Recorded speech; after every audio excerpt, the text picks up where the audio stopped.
Министр энергетики и ЖКХ Ахмет Лалыхоев в ходе совещания доложил о создании единого оператора республики в сфере водоснабжения и водоотведения. Также завершены работы по инвентаризации и техническому обследованию водохозяйственного комплекса республики, который находится на балансе Ингуш-регион-водоканала. Он озвучил самые проблемные населенные пункты в вопросе водоснабжения. В Назранском районе это микрорайон новостроек в Альтиево и сельскопоселение Плива, а в Малгобекском районе селение Инарки и Сагапши.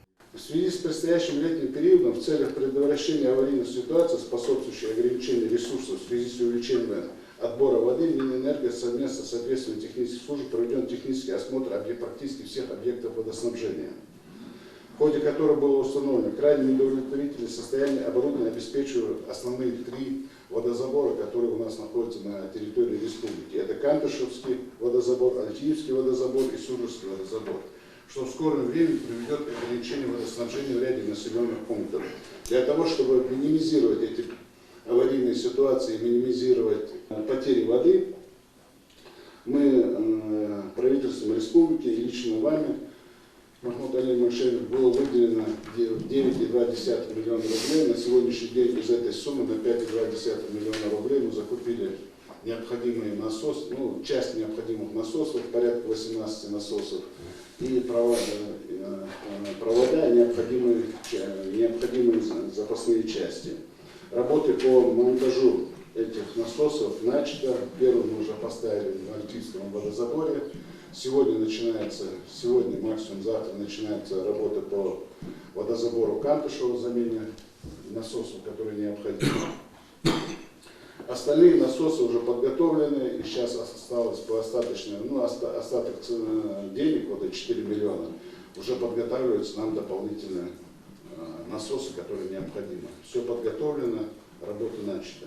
Глава Ингушетии поручил установить на самых проблемных улицах несколько накопительных резервуаров вместимостью от 100 до 2000 кубов воды для ежедневных нужд местного населения.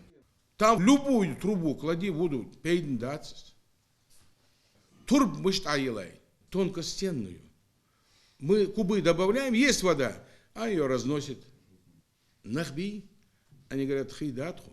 А из хи далуш халуче купили 14 водовозок. Да? Почему? Я знаю, что я воду людям не смогу завтра сделать, послезавтра. Потому что другого выхода у меня не было. Я их официально оформил. А потом, чтобы не жульничали, взял, написал спец-АТП правительству. А вот улица, там, 500 домов. Здесь стал и стоит орел. Ай, нан миис, хани. Юш миис, юахсак миис. Из баллона таскать, хандейт ацик. Шортик ауловали. Соци, хак, кицину жики. Из хи, хажал хабия набусо. Хоз камял дучиш, хи дали диал шидуа.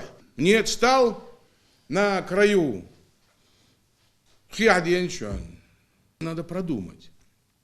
Некоторые улицы приобретите 200-300 литров бочки пластмассовые. Сейчас же с крышками есть они. Штук их 5-10 поставим слева-справа по шахматке. И прямо по графику машина пошла. Заявку дали.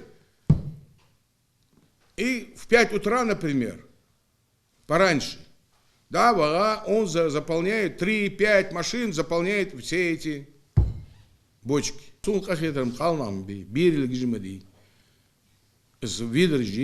Баллоны таскать. Могут же вас мухолисок. Изик Дуглас здесь яхас. Министр энергетики и ЖКХ отметил, что к предстоящему летнему периоду уже принят ряд мер для минимизации аварийных ситуаций и перебоев на объектах водоснабжения. Хади Добриева, Хусейн Гагиев, Новости 24.